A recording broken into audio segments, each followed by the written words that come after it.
Yo, what's up, everyone? So, you've got a Chime account, right? And you're wondering, just how many times can you actually deposit money into that thing? I mean, it's a legit question.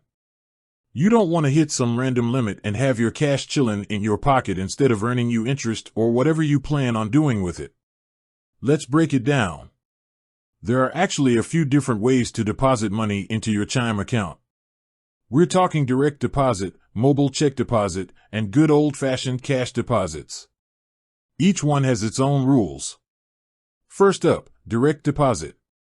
This is when your employer, or whoever owes you money, sends it straight into your Chime account like a boss.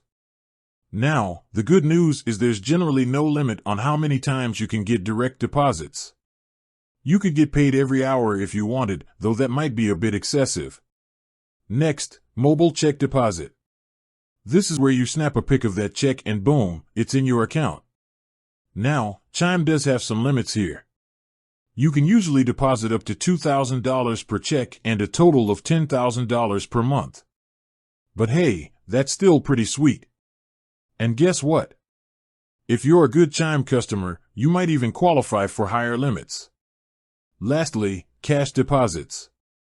You can add cash to your Chime account at certain retail stores. The limit here depends on the store, but it's usually around $1,000 per day and $10,000 per month. So, if you're planning a cash heist or something, you might want to rethink your strategy. But wait, there's more. Chime also has something called spending limits. This isn't about how much you can deposit, but how much you can spend. It's like a safety net to protect you from accidentally blowing all your cash. You can set daily, weekly, or monthly spending limits. So, to recap, the number of times you can deposit into Chime depends on the deposit method. Direct deposit is pretty much unlimited, mobile check deposit has limits per check and per month, and cash deposit limits vary by store.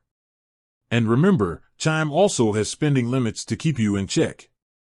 With that said, thanks for watching and until next time.